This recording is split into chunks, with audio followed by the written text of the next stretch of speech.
There is an object in the museum right now that has no origin story, no maker's name, no cultural context, and no known purpose. It was found exactly where it shouldn't be. Made of materials that didn't exist at that time, designed with a precision that someone, 2,000 years ago, had no business possessing. And the real mystery isn't the object itself. It's that this has happened more than once. 5 times, across 5 separate centuries, archaeologists have pulled something out of the ground that broke the timeline so violently that experts stopped arguing about what it was and started arguing about whether to admit it existed at all. One of them is a machine, not a tool, not a weapon. A machine designed to track the heavens with interlocking bronze gears. Built when the Roman Empire still believed the gods threw lightning by hand. Yet another was buried on a hill, with swords and ritual offerings, 3,600 years ago. It carries the oldest known map of the cosmos ever found on Earth. But the gold inlays are so precise, the celestial mathematics so deliberate, that it looks less like an artifact and more like a message someone pressed into bronze and then tried to hide from history. And one of them may be gone forever.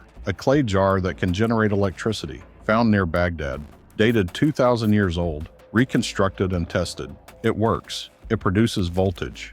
And then the original disappeared during the 2003 invasion of Iraq. So we have a machine that thinks, a map of the sky that shouldn't exist, a battery that vanished, 3 impossible objects. And we haven't even reached the 2 that are worse. Start with the machine. That because the Antikythera Mechanism wasn't discovered as a revelation. It was recovered as a corroded lump from a Roman shipwreck in 1901. Divers nearly threw it back. For 50 years, it sat in a museum basement, while historians assumed it was some kind of decorative gear. Then they x-rayed it. Inside were 37 precision-cut bronze gears, layered in a mechanism so compact, so mathematically elegant, that when researchers finally modeled it in 3D, they realized it could calculate the position of the sun, the moon, and all 5 planets known to the ancient Greeks. It could predict eclipses on an 18-year cycle. It had a dial for the Olympiad calendar. It was an analog computer, built in 87 BCE. Here's what that means.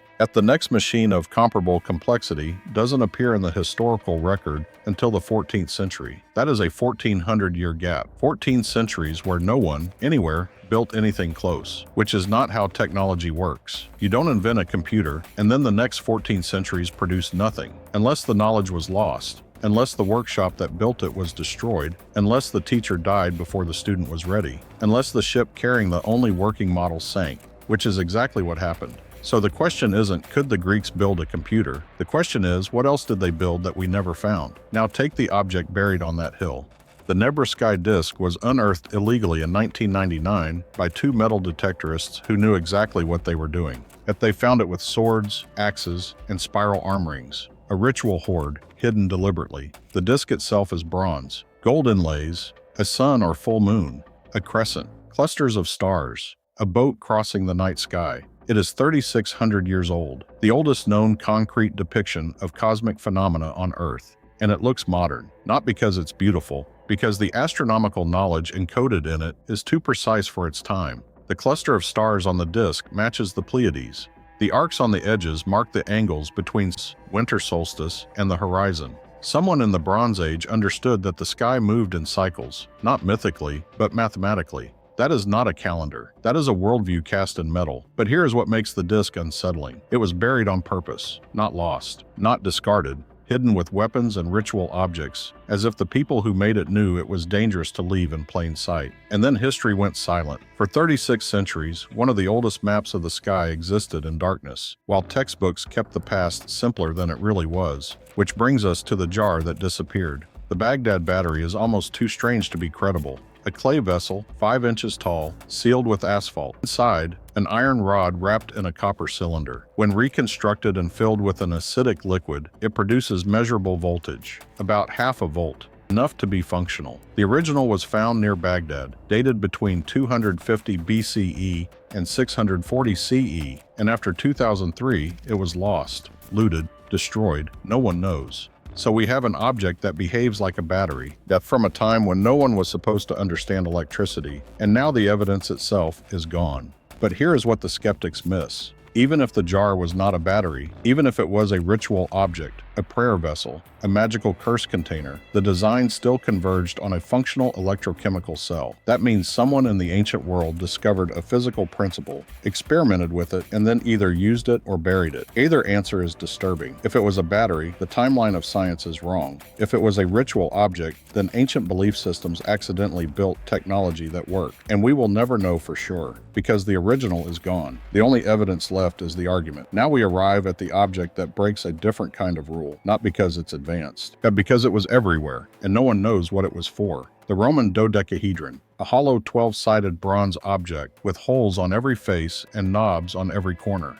Around 120 have been found across the Old Empire, but notably not in Italy, not in Spain, not in the Mediterranean heartland. They cluster in the northwestern frontier zones, Gaul, Britain, Germany, like a cultural signal from a part of Rome that kept a secret from Rome itself. And the theories are almost embarrassing. Rangefinder, candle holder, scepter head, agricultural calendar, surveying tool, knitting aid, toy, dye, ritual object. When experts propose everything, it means they know nothing. That vacuum is what makes the dodecahedrons unnerving. Not because they are flashy, because they are ordinary in the wrong way. Skilled enough to be intentional. That's repeated enough to be meaningful. Silent enough to be invisible from the inside of history. Think about what that means. The Roman Empire wrote about taxes, roads, law, philosophy, domestic life. It preserved absurd amounts of itself. And still, these objects survive like artifacts from a deleted file. Not too advanced, just unaccounted for, which may be worse, because an object with no known function reveals something corrosive. How much of the past can sit directly in front of us and remain unread? One more, the Ulfberht sword.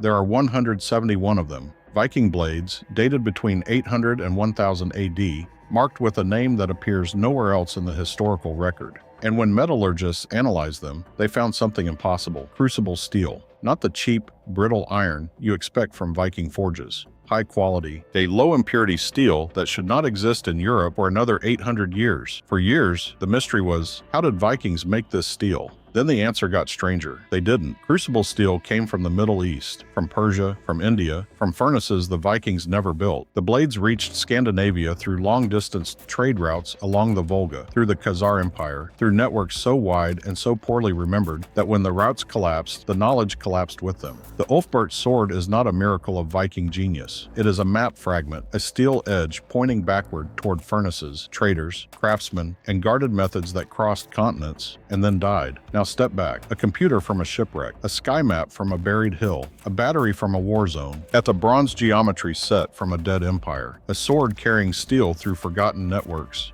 Different places, different centuries, different technologies, but they rhyme. Each one survives as a fragment of a larger system we can no longer fully see, and that is why they feel impossible. Not because humans couldn't make them, because humans once built worlds around them, and those worlds fell apart faster than memory could preserve them. The terrifying answer is not aliens, not magic. It's that human beings do not only invent, we also forget. We break continuity. We lose workshops. We burn libraries. We sever trade routes. We kill specialists in wars. We bury sacred knowledge. And when a few objects survive the collapse, they do not look like remains of a broken chain. They look like miracles. So the next time someone says an artifact shouldn't exist, listen carefully. Sometimes that sentence is not about the object. It is an indictment of the story we were told about the past. Because these 5 artifacts are not just mysteries, they are warnings. What was built can be forgotten. What was understood can be buried. What was ordinary can become unrecognizable. And somewhere beneath our certainty,